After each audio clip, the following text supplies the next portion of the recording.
What's going on, guys? Welcome in. I am Kadarius Washington, and this is the Women's Basketball Rundown. It's a pleasure to have you in as always, and be sure to like, comment, and subscribe, and click that notification bell to be notified of when I post again. And also follow me on Twitter and on Blue Sky at CW Talk Sports. That's CWTALKS Sports.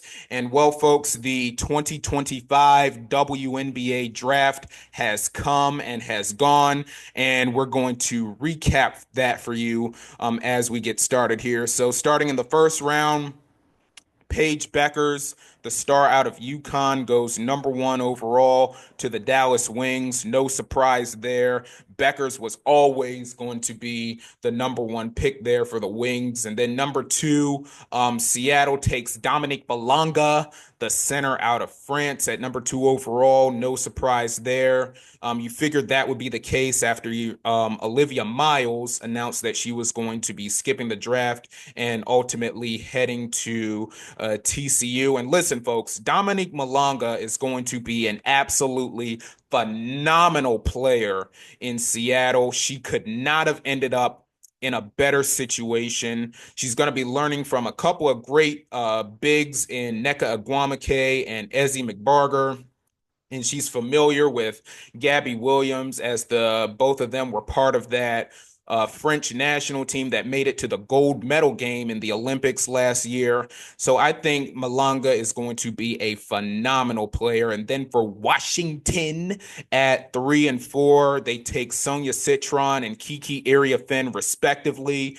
No surprise. And then at number 5 overall, we get our first surprise of the draft as Golden State takes Justy Jodeci, Jasaiti from the shooting guard rather, out of Lithuania. This was kind of a head scratcher for me. This was not a move that I had on my bingo card, but Golden State wanted to build their identity on having an international roster, which I guess, but this was not really a pick that I had on my bingo card there.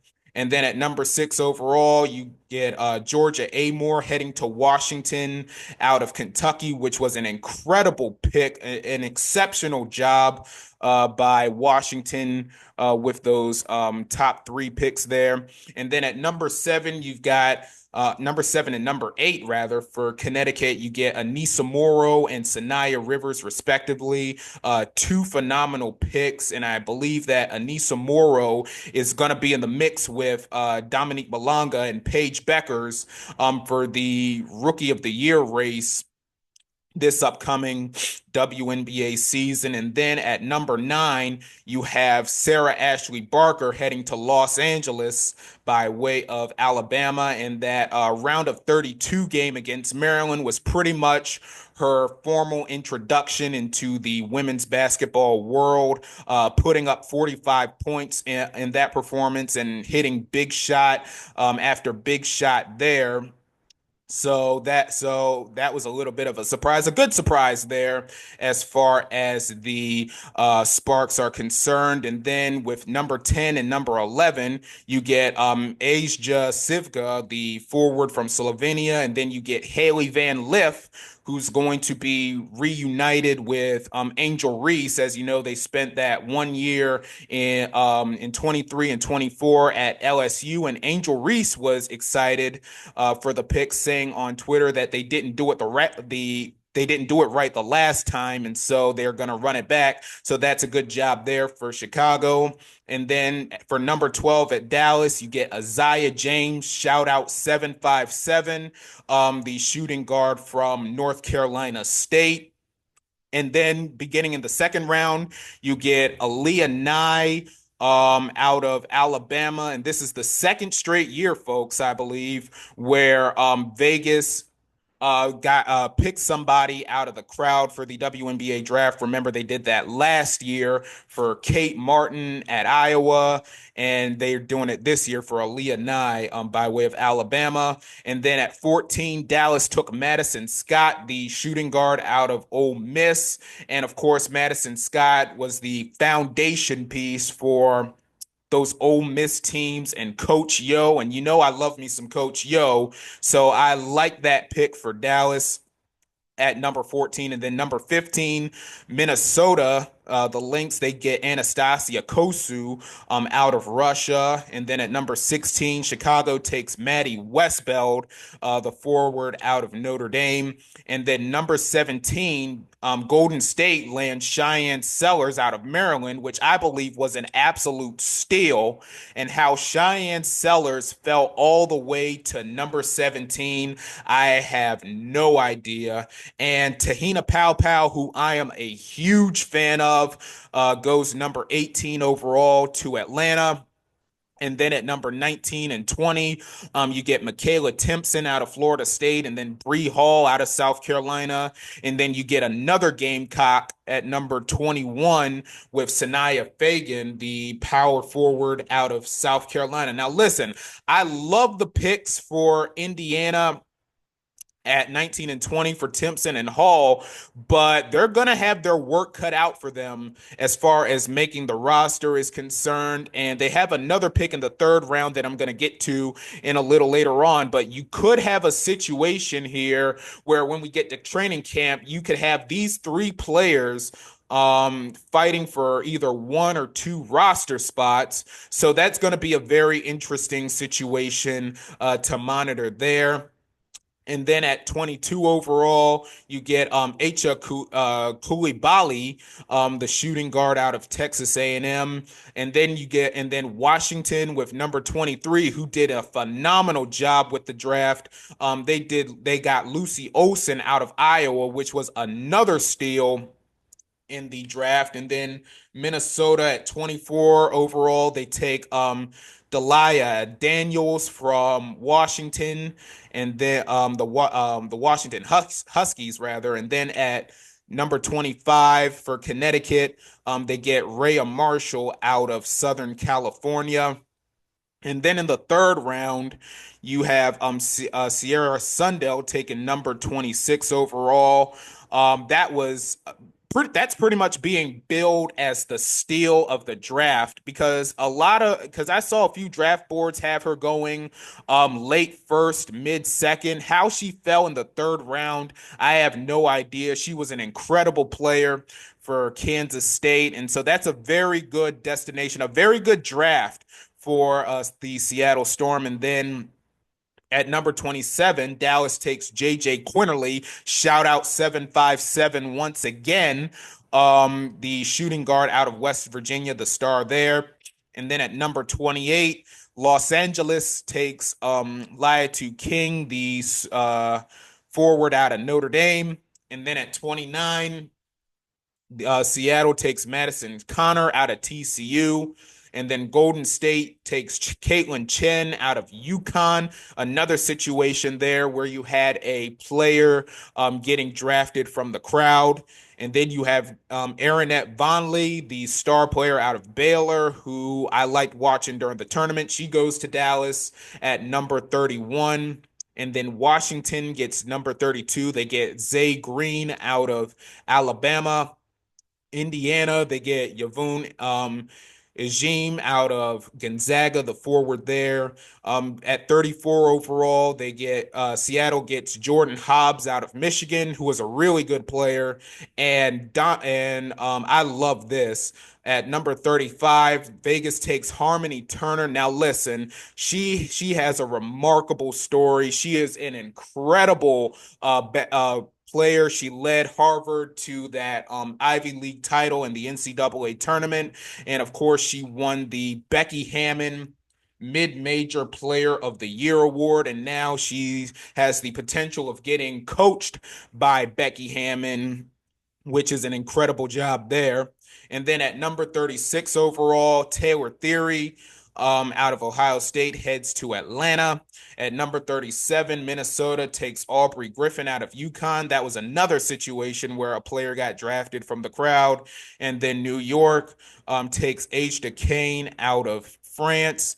And that is your 2025 draft selections. And of course, the Phoenix Mercury did not have a pick as far as the draft is concerned. All right, a couple of more things from the draft too.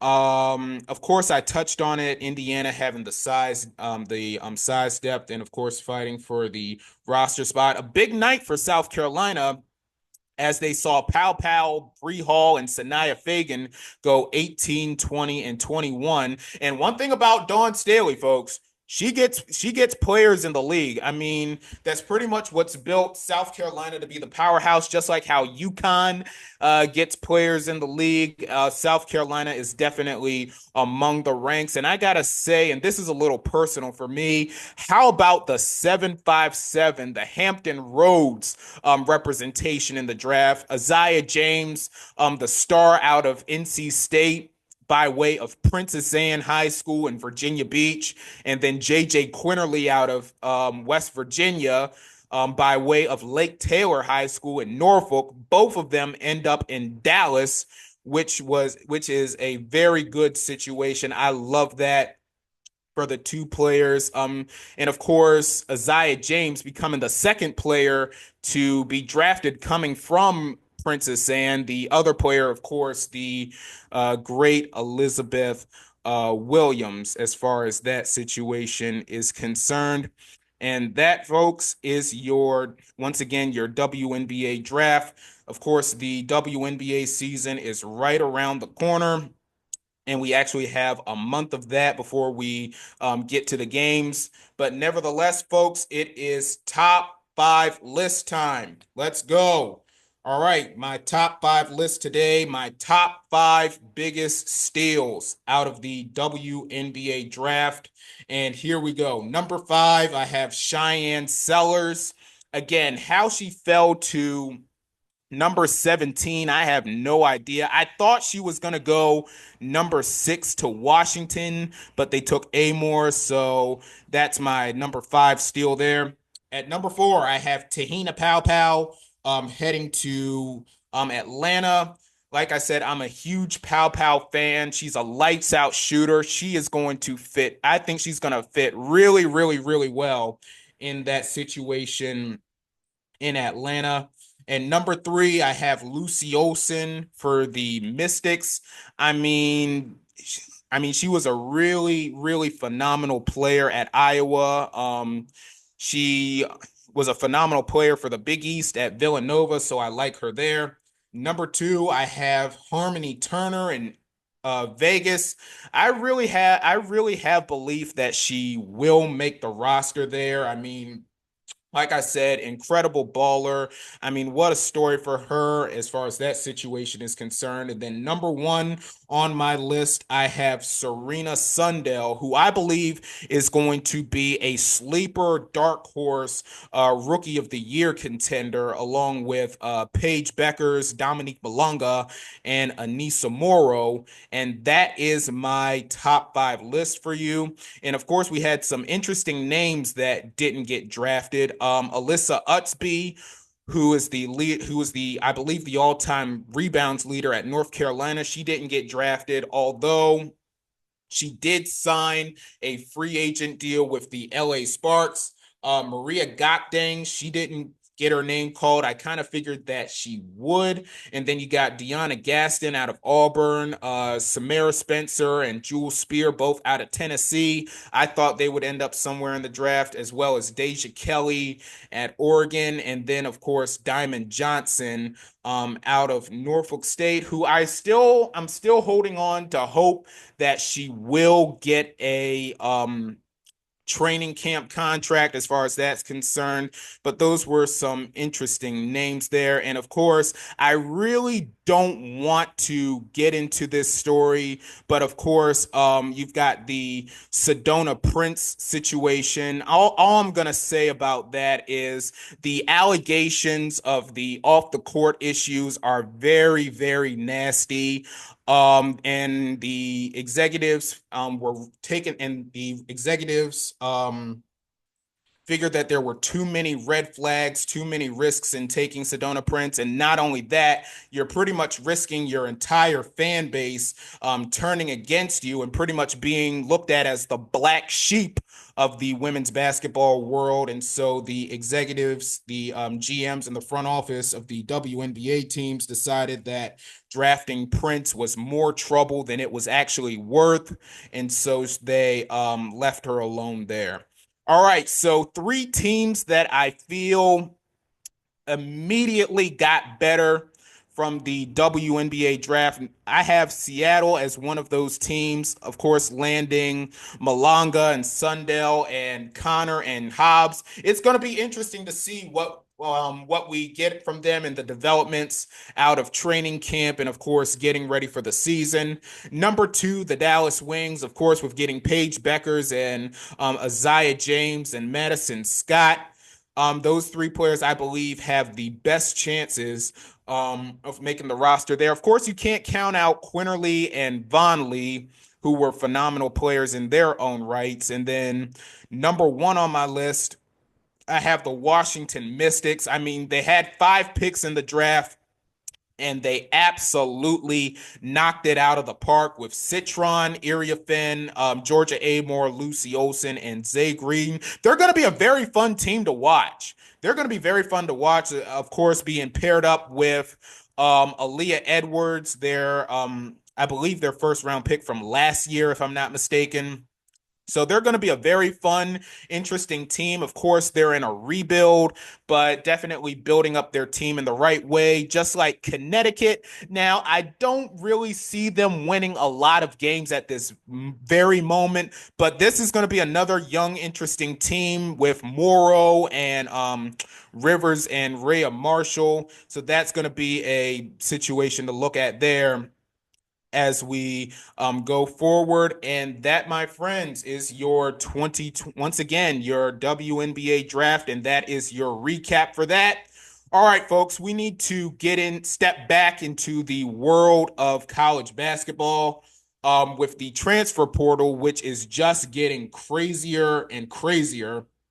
So last week, I came on here after UConn won the national championship, and I gave you my top 5 list of way too early championship contenders. And here we are a week later, and that top 5 list is as useless as a 2021 WNBA mock draft, as we have had movement all over the place. And I told you multiple times that I would be absolutely shocked if Mylasia Fawiley out of South Carolina entered the transfer portal, and that's exactly what happened. Fawiley entering the portal, which I kind of found a little odd because given her and Raven Johnson and Tanaya Latson were all AAU teammates, I don't really know what could have happened there as far as that situation is concerned. But nevertheless, Fawiley is entering the portal, and I'm very interested to seeing where she ends up. And Aluchi Akanawa, the star out of Duke, the ACC tournament most outstanding player, she ended up in the transfer portal. That caught me off guard there.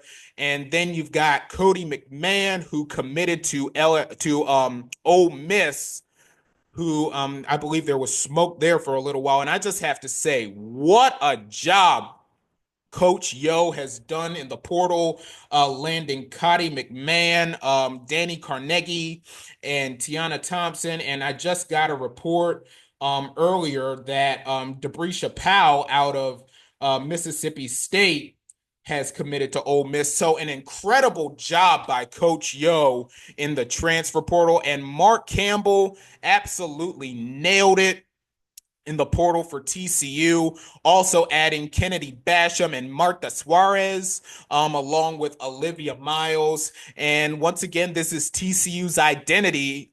They pretty much build their teams to the portal, and that's the case that we're getting there as far as that situation is concerned. And another one that I want to get to that's a little personal for me as well, Kiera Wheeler out of Norfolk State entered the transfer portal about a couple of weeks ago, I believe. And then we got the news on Friday that she was going to commit to Auburn, which made sense. I mean, following her former coach at Norfolk State with Larry Vickers. And then we get the news an hour later that she decommitted to Auburn. And then we get the news a couple of days ago that she ended up committing to West Virginia, with thoughts of her going to Minnesota, that of course, Minneapolis being her hometown, but nevertheless, Kiera Wheeler, awesome player at Norfolk State, and I think she's going to do a really good job there for West Virginia.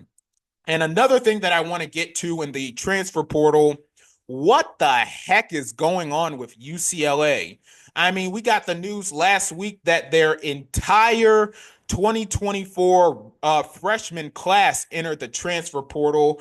We get the news that Alina Ansalo, news broke earlier today that she committed to North Carolina. Avari Kane, of course, commits to Oregon. Kendall Dudley committed to Michigan. Zanaya Sockman Gwemin committed to Indiana. And along with that, you've got Janiyah Barker and London Jones in the transfer portal. And listen, folks, UCLA, USC, and Notre Dame, all three of those teams entered into the previous season as legitimate championship contenders, but those rosters have been decimated by the transfer portal and players either graduating or heading to the WNBA. And speaking of Notre Dame, you have Emma Risch out of Notre Dame committing to Florida State. I mean, boy, oh boy, oh boy. That was a very interesting situation there too, with UCLA. And the thing is, too, unfortunately, this is just the way of college basketball right now, with the NIL and the transfer portal, that players are not going to wait. I mean, if they're getting offered a good deal of money somewhere else, or they're guaranteed a starting position to, of course, build up their stock in the draft, if that's what they so desire, they're going to take those opportunities, and you can't really blame them. But man, oh man, we've been seeing a lot of mass transfers with these programs as far as college basketball is concerned. All right, one more thing before we bid you good night. Here we are a month later. I didn't think I was going to be talking Unrivaled in the middle of April, but we have a story that we have to get to right here.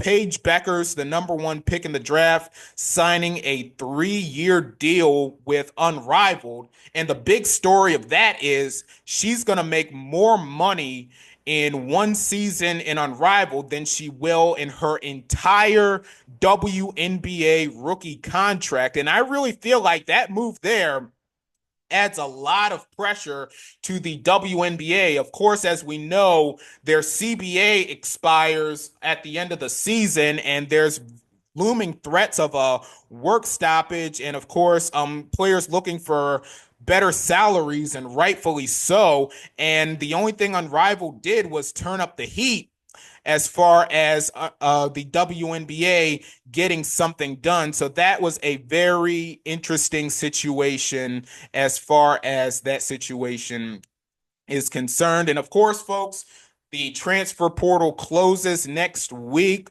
So hopefully we'll get more of a list and some more big names and more big news as far as the transfer portal is concerned. And once again, we are turning our eyes to WNBA training camp and the WNBA season, which I am very, very excited for. Well, folks, that's going to do it for the women's basketball rundown. Be sure to like, comment, and subscribe. Follow me on Twitter and on Blue Sky at CW Talk Sports. That's CWTALKS Sports. And I will see y'all the next time. Peace.